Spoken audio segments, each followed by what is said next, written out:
This is my second Mission Impossible film review out of 8, and I am very displeased to say the franchise has already fallen off. This video contains spoilers. Before I hop into the review, keep in mind that this is all just my opinion. Share what you think about Mission Impossible 2 in the comment section down below, and without any further ado, let's hop right into it.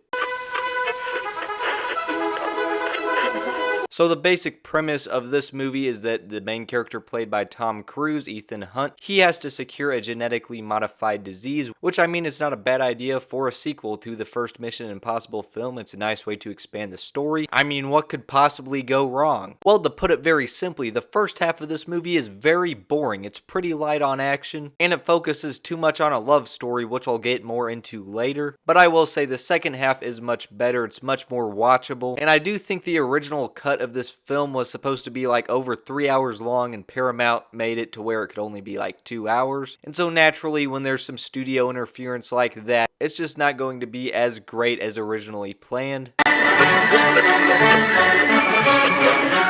So there is a really cool rock climbing sequence at the beginning of the movie, but that's pretty much the only interesting thing for the first hour. Most of the action in the first half is just some pretty small stuff, and you have like one cringy car scene. But once you get into the latter half of the movie, you actually get this cool scene where Ethan breaks into the evil headquarters, and there's a lot of cool destruction throughout. And at the very end of the movie, you get a pretty exciting motorcycle chase scene, and then it turns into this fight on the beach with fists and guns and knives, just all that great stuff. And you kind of have a ticking clock as he needs to get the cure for the disease that his love interest got infected with. And because of that, there is some tension, but to be completely honest, it's just nowhere near on the same level as the original film. Sure, it has a bigger budget and bigger set pieces, but at the end of the day, you're just not as invested in the characters or the actual story. And that, my friends, is what truly matters.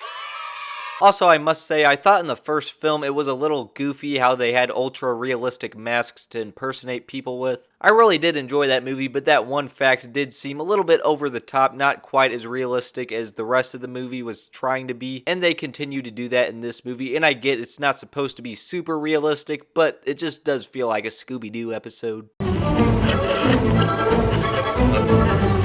So of course you have our main character in here, Ethan Hunt, played by Tom Cruise, and his personality feels pretty much on spot. It's very similar to the first film, but in here obviously he's a little bit older and wiser. He even has a different haircut, which looks cool in some of the shots. But as I mentioned earlier, this film rushes into this love story with him and this professional thief. And I don't want to say it's like the worst love story I've ever seen in a movie. It's not like they don't have a little bit of chemistry there, but it just feels so forced, and too much of the film focuses on it in the first half. Now I gotta say though, Luther is easily the best character in this film. When it comes to the group of villains, however, that you have here, it's like these rogue IMF agents, or at least the leader is. And while the actual plot with the disease is pretty memorable, their actual motives are not. Also, not to mention, Anthony Hopkins is in this movie, and he's only like in one scene at the beginning and then at the very end. Honestly, he should have been in it more. He would have carried. He's definitely a very underrated actor. In all honesty, the music has to be the best part of this movie. It's like the Mission Impossible theme that was in the first movie, but it's this rock remix, and I just absolutely love that. Similar to the first movie, this does do a good job of not having too much VFX. Obviously, you have some practical effects and stunts to appreciate here, and there's some cool stuff they did with the lighting in different scenes, especially with the green lighting in the evil headquarters. Now, I will say the cinematography is kind of inconsistent quality-wise. Some of it's pretty good, and I feel like some of it is pretty awkward, and I do think there were some behind-the-scenes problems with them, like switching the cinematographer.